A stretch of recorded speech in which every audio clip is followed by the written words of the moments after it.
¿Qué más pues, parceros? ¿Cómo están? El día de hoy vamos a recorrer una de las cicatrices de Medellín que se convirtió en un ícono de esperanza y de cambio, de evolución para todos los paisas que habitan en la ciudad. Se trata nada más y nada menos que de la historia de Pablo Escobar.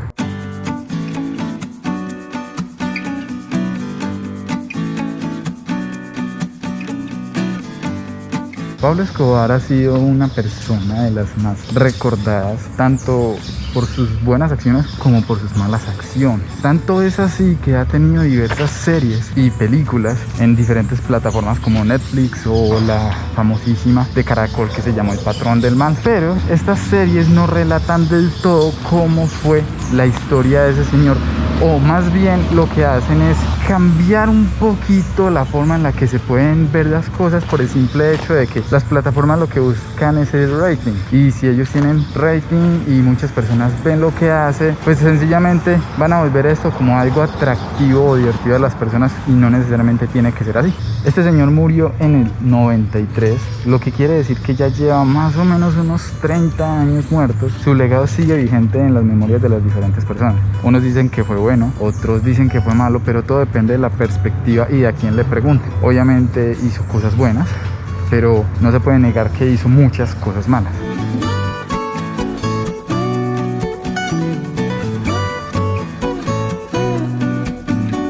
Y por eso mismo hay personas que lo consideran un santo, otros que lo consideran como un monstruo, y fue por las acciones que él hizo. Ese señor tiene en la espalda más o menos la responsabilidad de 4.000 muertes, 4.000 asesinatos, además de atentados como el atentado que se hizo contra el avión 203 de Avianca, o el atentado que se hizo contra el DAS en el 89. Ambos atentados tuvieron solamente unas semanitas de diferencia entre ellos, y fue solamente para acabar con cabezas políticas.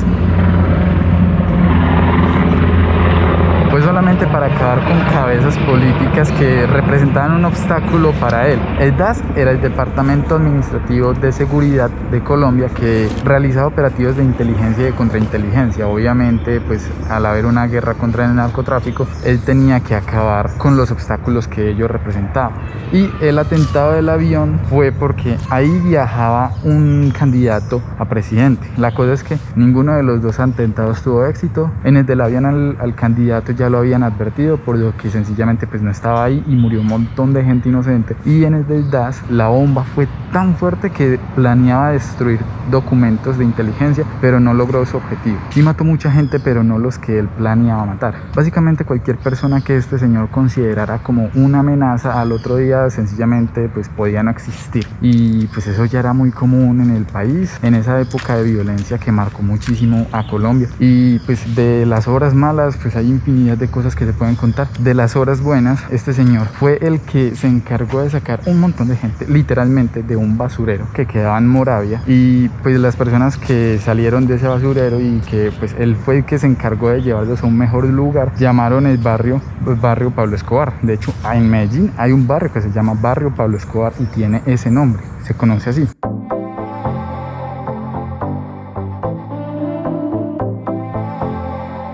Y pues la historia de este señor es demasiado grande, hay demasiada información de demasiadas cosas que hizo. Obviamente yo no puedo hacer un video de todas las cosas, tanto buenas o malas, que hizo, porque sería gigante. Este señor tuvo tanta influencia que creó un grupo llamado Los Extraditables, y consistía en un grupo de personas que seriamente y de manera militar luchaban contra el Estado para evitar que se aprobaran leyes de extradición, precisamente porque Estados Unidos estaba presionando al Estado colombiano para que se pudieran juzgar a ciudadanos colombianos en las cortes federales estadounidenses por el cargo de narcotráfico. Entonces obviamente era un obstáculo muy grande, y Estados Unidos juzgaba de una forma muy diferente a como lo juzgan acá en Colombia. Por eso se creó este grupo, para acabar con todos esos obstáculos.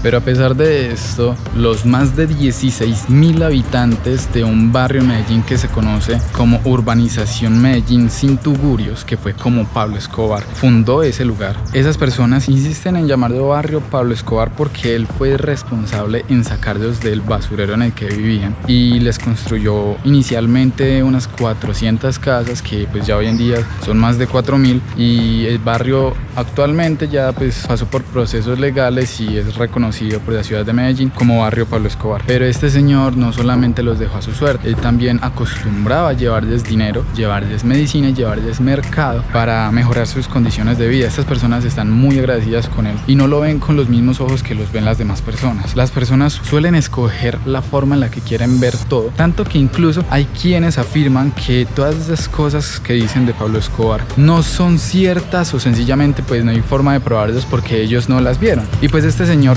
era así, habían cosas que sencillamente no se veían, solamente sucedían. Era normal que ellos sientan empatía o sientan que fue una persona bondadosa porque es que lo sacó del basurero municipal de Medellín. Ese basurero se ubicaba en Moravia y pues ahorita ya no existe, pero esas personas realmente vivían ahí y lo que él decía era que ellos merecían vivir como los ricos, como reyes. Y pues sí, las personas merecen la dignidad de vivienda, pero es una situación social muy complicada porque es que este señor representaba una división social muy grande, una división social entre ricos y pobres, personas de la élite y personas de a pie, ya que en ese entonces Medellín pues no era lo que es hoy. Era una ciudad con personas del campo, con muchas personas desplazadas y muchas personas afectadas por la violencia. Él prometía dinero fácil, entre comillas, y rápido. Obviamente las personas que vivían en el basurero y pasaron a vivir en las casas crearon una fidelidad y una lealtad muy grande con este señor por el mero hecho de que lo sacó de donde estaba.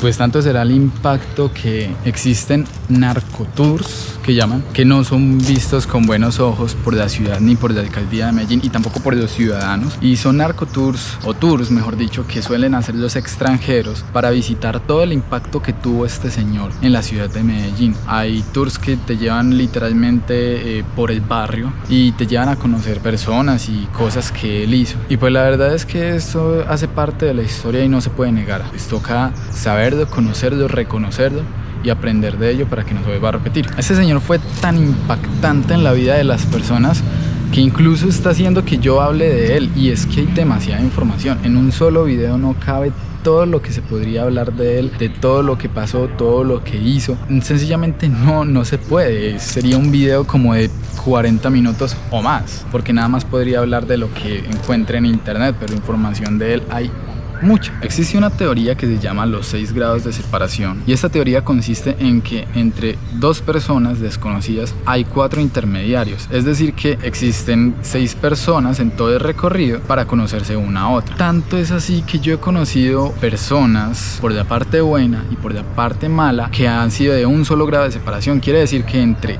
este señor y yo ha existido una sola persona de intermediario, personas que les han regalado cosas como casas en buenos sectores de la ciudad, o personas que se dedicaban a ser sicarios de este señor. Obviamente, como este es un tema delicado y es algo que marcó mucho la ciudad, y aunque este señor haya muerto hace casi 30 años, es algo que sigue vigente y yo no quiero incitar a nada, no estoy tomando posición de nada. Sé obviamente que la violencia no es el camino correcto y que la guerra ha marcado mucho este país, que no es el camino, que no es la forma, y sencillamente hay que salir de eso, pasar la página y avanzar, que es lo que ha hecho Medellín, que es lo que vamos a ver enseguida. Con esto yo no quiero incitar a nada, no quiero incitar ni a la violencia, ni a que las personas hagan cierto tipo de turismo, nada. Yo solamente estoy compartiendo e informando con ustedes la historia y la relevancia que tuvo este señor en la historia de esta ciudad.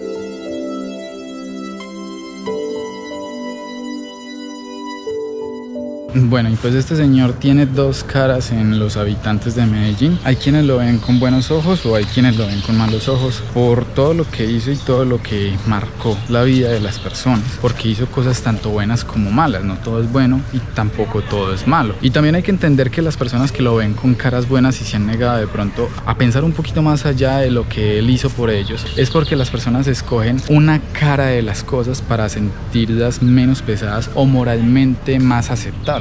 Y pues la historia dice que de este barrio salieron muchas bandas de microtráfico y también sicarios y personas que se dedicaban al mismo negocio de este señor, pues porque era el legado que les había dejado y porque ese era el objetivo al crear esa lealtad que él hizo con las personas, con los habitantes de ese barrio. Y pues hoy en día esas bandas y todo ese tipo de cosas sigue sucediendo y seguirá sucediendo, y pues por eso es deber de nosotros conocer y reconocer la historia, pues porque es que el que no conoce su historia está condenado a repetirla.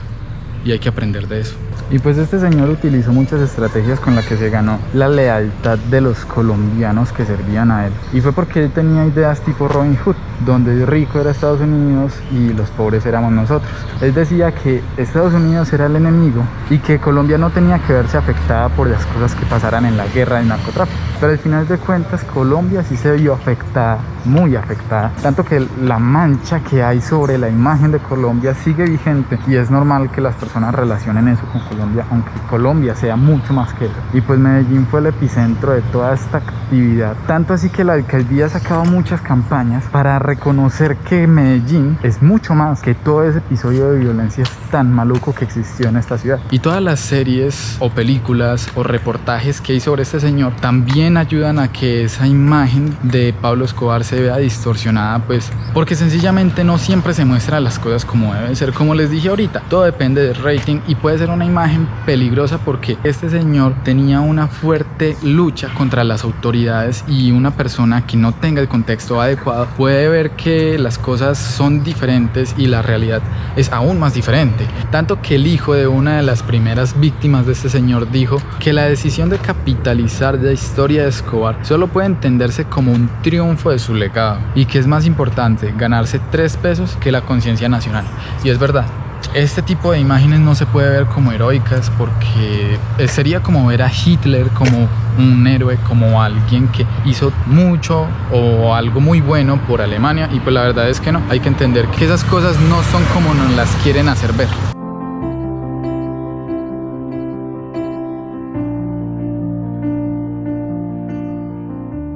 Y pues esto que estamos recorriendo aquí son las cercanías del edificio Mónaco. El edificio Mónaco fue el lugar que Pablo Escobar mandó a construir y que puso a nombre de su hija, que en ese momento pues era una niña chiquitica. Y todos los vecinos de este señor en su momento, en algún punto de sus vidas, tuvieron que dejar sus casas, fuera momentáneamente o permanentemente, por el peligro que representaba. Todos sabían que él vivía ahí, pero hay personas que ni siquiera lo vieron. Lo que sí se puede decir es que había una imagen que ya se había vuelto recurrente, y era ver una cuatrimoto rodeada de camionetas que llegaba todos los días, y precisamente era el hijo de Pablo Escobar llegando en su cuatrimoto desde la escuela. Este es un símbolo del poder de Pablo Escobar, ubicado en el barrio El Poblado, el pleno corazón de la ciudad de Medellín. Fue uno de los inmuebles donde vivió por años, por más de 15 años, y pues el edificio realmente, como les dije, estaba el nombre de la hija de Pablo, y se construyó sobre 4 terrenos. 2 de ellos tenían mansiones gigantes, muy bonitas, que pues las personas que la conocieron dicen que las extrañan y que no valía la pena convertir esas mansiones y casas tan bonitas por un edificio de 12 pisos que realmente era un búnker. En la fachada tenía una escultura de Rodrigo Betancourt, tenía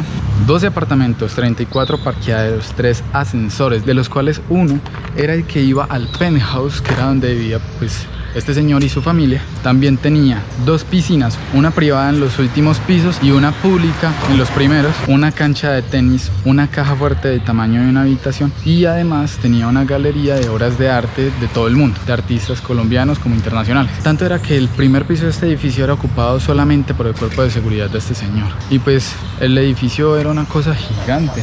Lo que resta de ese edificio es lo que tenemos atrás, y ya enseguida lo vamos a ver bien. Es un parque que se denominó Parque La Inflexión, como un homenaje a todas las víctimas del narcoterrorismo.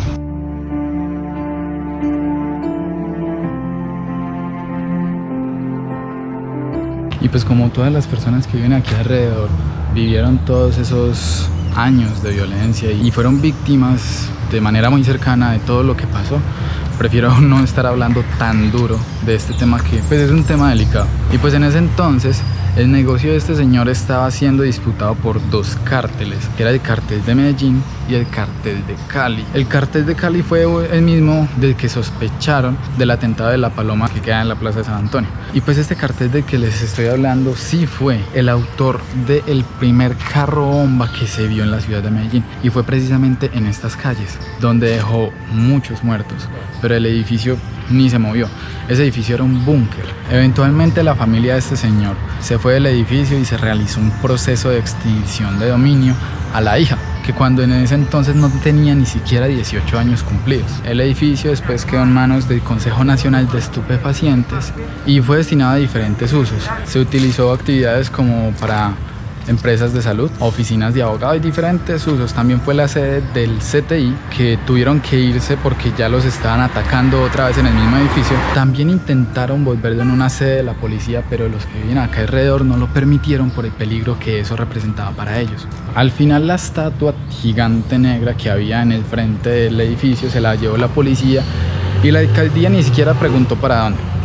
Los dejaron, se la llevaron y ya, punto. Este edificio no era solamente un edificio, realmente era un búnker. Era un búnker que tenía más columnas de lo normal, tenía paredes reforzadas con mármol, tenía en el último piso tenía una habitación del pánico con una perforación petrolera que daba abastecimiento de aire, y los historiadores dicen que en ese lugar podría permanecer meses, hasta 7 meses en caso de ser necesario. Tanto fue así que para implosionar este edificio se necesitó el doble de lo que se necesitó para destruir el edificio Space, que pues el edificio Space fue un edificio gigante de muchos más pisos. Aparte de que era un búnker gigante, estaba súper reforzado. Y pues ni las selfies ni los tours ha sido visto con ojos buenos ni con buena actitud por parte de los ciudadanos, porque es que representa un episodio con el que no se identifican las personas. Fue un episodio en el que se regó mucha sangre de colombianos y que los colombianos no quieren volver a repetir, ni siquiera en una foto. Este de acá, por ejemplo, es un muro que se hizo con los escombros que resultaron de la implosión de este edificio, como uno de los recordatorios que necesitan las personas para no olvidar. Asimismo, como se hizo los recordatorios con el muro de Berlín, se está haciendo este mismo tipo de cosas como una muestra de que eso quedó atrás y que hay que evolucionar y que hay que cambiar, y que eso es una página del libro que sencillamente no se puede volver a repetir, y que los colombianos y las personas de Medellín y los paisas somos más que la violencia y el narcotráfico.